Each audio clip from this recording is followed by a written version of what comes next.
Hello students. जैसे कि आपने थंबनेल में देखा कि हम डिफरेंट टाइप्स ऑफ ड्रग्स जो कि एब्डोमिनल पेन में यूज़ होते हैं, तो हम उनकी बात करने वाले हैं। तो जब भी बॉडी में पेन होता है तो पेन का कारण ये रहता है कि किसी वजह से बॉडी को ऐसा महसूस होता है कि हमको जो हुआ है, जो हैपनिंग है, तो वो बॉडी को बताया जाए, वो पूरे शरीर में जो है ना उसको बताया जाए। तो ऐसी सूरत में बॉडी पेन जनरेट करती है, इन्फ्लेमेशन, फीवर, इन चीज़ों को जनरेट करती है। तो ये जो चीज़ें पेन, इन्फ्लेमेशन, फीवर जो जनरेट होता है, तो जो केमिकल रिस्पॉन्सिबल रहता है, तो प्रोस्टाग्लैंडिन जो कि सीरीज ऑफ केमिकल रिएक्शन से मिलके बनता है, तो प्रोस्टाग्लैंडिन उसके लिए रिस्पॉन्सिबल रहता है। तो यहाँ पर मेफेनेमिक एसिड जो कि non steroidal anti inflammatory drug है, ये इसी प्रोस्टाग्लैंडिन्स को बनने से रोकता है, जिसकी वजह से पेन और इन्फ्लेमेशन ये रिड्यूस होता है। इसका मतलब ये है कि मेफेनेमिक एसिड एक non steroidal anti inflammatory drug है जो कि पेन को रोकता है, लेकिन इसका कॉज को ख़त्म नहीं करता। तो मेफेनेमिक एसिड का हमको यूज़ तो पता चल गया, लेकिन मेफेनेमिक एसिड बाकी के ड्रग से डिफरेंट इसलिए है क्योंकि ये एक एंटीपायरेटिक और पेन किलर की तरह वर्क करता है। इसीलिए इसके साथ में ज़्यादातर हमको मेफेनेमिक एसिड के साथ पैरासीटामोल हमको देखने को मिलता है।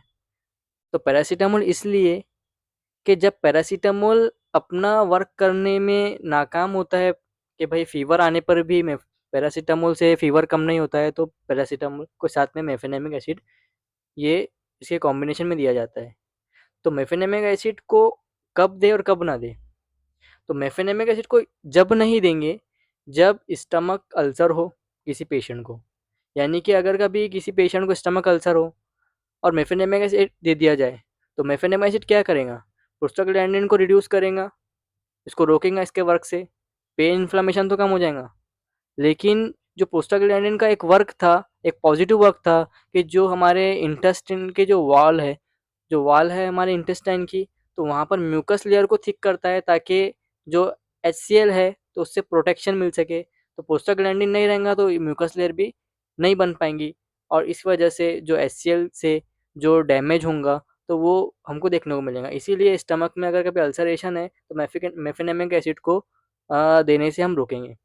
उसके बाद हम देखते हैं कि जब भी सिम्पैथेटिक या पैरासिम्पैथेटिक नर्वस सिस्टम की हम बात करते हैं, तो हम अक्सर ये एग्जांपल लेते हैं कि अगर किसी के पीछे शेर लग गया हो तो वो दौड़ेगा, और सारी कंडीशंस उसके बॉडी में आएंगी कि वो उस फाइट फ्लाइट जो भी कंडीशन है, तो इससे बचने, इससे भागने में वो कामयाब हो सके। जैसे कि उसका ब्लड ग्लूकोज लेवल बढ़ जाएगा, उसका हार्ट रेट बढ़ जाएगा, हार्ट बीट बढ़ जाएगा, ब्लड प्रेशर बढ़ जाएगा, और ख़ास तौर पे ये रहेगा कि जो उसका डाइजेस्टिव सिस्टम रहेगा, जो जो पूरा सिस्टम रहेगा, तो वो वहाँ पर पेरिस्टालसिस मूवमेंट नहीं होंगी, ना ही कोई सिक्रेशंस होगा। क्योंकि पेरिस्टालसिस मूवमेंट और जो सिक्रेशंस है वो सिंपैथेटिक नर्वस सिस्टम में एक्टिवेट नहीं होते। उसका उलट अगर हम पैरासिम्पैथेटिक नर्वस सिस्टम की हम बात करते हैं, तो यहाँ पर पेरिस्टालसिस मूवमेंट भी होगा और जो सिक्रेशंस है वो भी देखने को मिलेंगे। लेकिन अगर कभी पैरासिम्पैथेटिक नर्वस सिस्टम अगर हाइपर एक्टिव हो जाता है, तो यही सिक्रेशन ज़्यादा हो जाएंगी और यही जो है ना मूवमेंट ज़्यादा हो जाएंगी।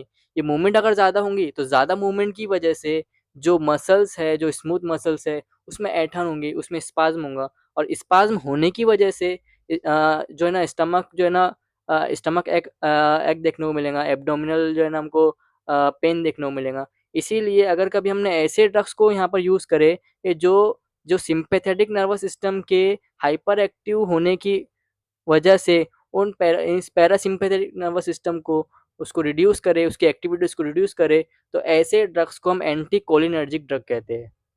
तो एंटी कोलिनर्जिक ड्रग क्या करते हैं, जो कि hyper active parasympathetic nervous system हो चुका था, जिसकी वजह से स्पाज्म हो रहा था, तो उसकी एक्टिविटीज़ को कम करेगा। ये ड्रग कौन-कौन सी है? तो ये है डायसाइक्लोमिन, ये है ड्रोटावेरिन और ये है हायोसिन। तो अब ये तीनों भी अगर कभी एंटीकोलिनर्जिक ड्रग है तो इनमें फ़र्क क्या है, इनमें डिफरेंसेस क्या है? जैसे कि हमने मेफेनेमिक एसिड में देखे कि ये पेन किलर की तरह वर्क करता है, लेकिन कॉज़ को जो है ना ख़त्म नहीं करता, सिर्फ़ पेन और इन्फ्लेमेशन को रिड्यूस करेगा।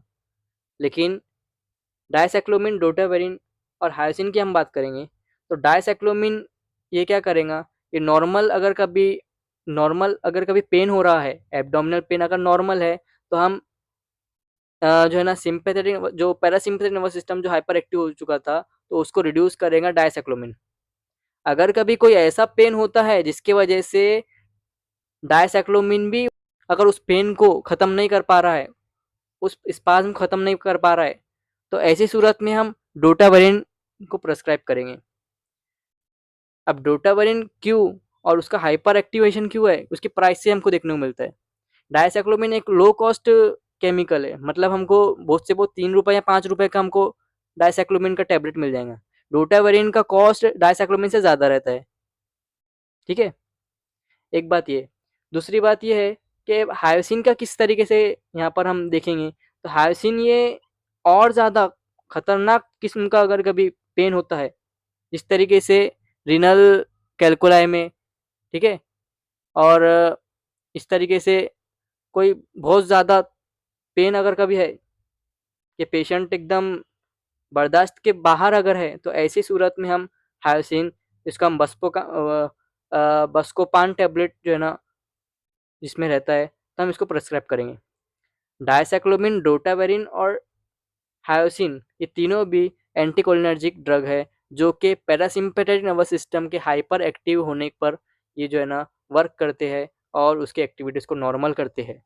तो ये बात की हमने मेफेनेमिक एसिड, डायसाइक्लोमिन, डोटावेरिन और हायोसिन के बारे में। अब हम बात करते हैं कि ये एंटीकोलिनर्जिक ड्रग को किन कंडीशंस में हम नहीं देंगे।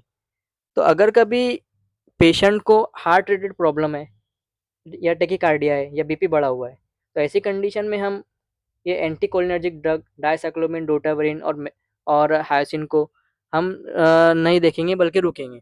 क्यों? क्योंकि अगर कभी सिम्पैथेटिक नर्वस सिस्टम को अगर कभी हम रिड्यूस करेंगे, सॉरी पैरासिम्पैथेटिक नर्वस सिस्टम को अगर हम रिड्यूस करेंगे, इसका मतलब ये है कि सिम्पैथेटिक नर्वस सिस्टम को हम एक्टिवेट कर रहे हैं। और अगर सिम्पैथेटिक नर्वस सिस्टम अगर एक्टिवेट होता है तो टैकीकार्डिया होने की चांसेस बढ़ जाएंगे, मीन्स उसका हार्ट रेट बढ़ जाएगा। अब उसका हार्ट रेट बढ़ेगा और वो पहले से ही अगर कभी उसको हार्ट रिलेटेड प्रॉब्लम है, तो उसको टैकीकार्डिया या एरिथमिया होगा। इसलिए अगर कभी हार्ट रिलेटेड प्रॉब्लम है, तो हम एंटीकोलिनर्जिक ड्रग को प्रिस्क्राइब नहीं करेंगे। पहले पेशेंट से हम उसकी हिस्ट्री जान लेंगे कि उसको हार्ट रिलेटेड प्रॉब्लम है या नहीं है। उसी तरीके से हम बीपी की बात करेंगे, अगर उसका बीपी बढ़ा हुआ पहले से ही है, तो ऐसे में भी हम एंटीकोलिनर्जिक ड्रग को जो है ना यहाँ पर प्रिस्क्राइब नहीं करेंगे, क्योंकि अगर अगर टैकीकार्डिया होता है अगर टैकीकार्डिया होता है तो जो आउटपुट है, कार्डियक आउटपुट है वो बढ़ेगा और उसकी वजह से ब्लड प्रेशर भी बढ़ेगा, और ब्लड प्रेशर सिम्पैथेटिक में पहले ही बढ़ा हुआ रहता है, पहले ही बढ़ जाता है और उसका बीपी पहले बढ़ा हुआ था। इस तरीके से हम और पेशेंट को सीवियर नहीं करेंगे। इस तरीके से हम एंटीकोलिनर्जिक ड्रग को यहाँ पर यूज़ नहीं करेंगे। उसके अलावा pregnancy, lactation, severe liver disease और सीवियर रीनल डिसीज़ अगर कभी रहती है, तो ऐसे कंडीशंस में तो हम पहले ही किसी भी ड्रग को प्रिस्क्राइब करने से हम पहले सोचते हैं और ऐसी कंडीशन में हम रुकते हैं।